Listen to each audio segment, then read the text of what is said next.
Welcome to this video on stock market basics for beginners.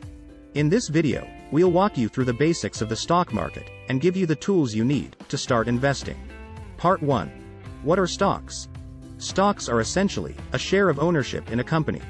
Stocks are bought and sold on stock exchanges, which are marketplaces where investors can buy and sell stocks. Part 2. How does the stock market work? The stock market works based on supply and demand. Investors make money by buying stocks at a low price and then selling them later at a higher price. However, the stock market is also affected by other factors, including the economy and geopolitical events. Part 3. Types of stocks. There are two main types of stocks: common stocks and preferred stocks. Common stocks give investors voting rights and the potential for capital appreciation. But the preferred stocks typically offer a fixed dividend payment. Part 4.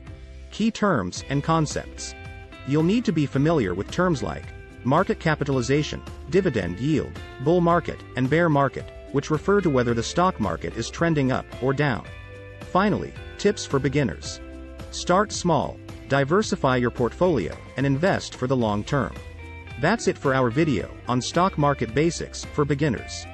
If you want to learn how to use ChatGPT in your stock market investment, be sure to check out our channel. Good luck and happy investing!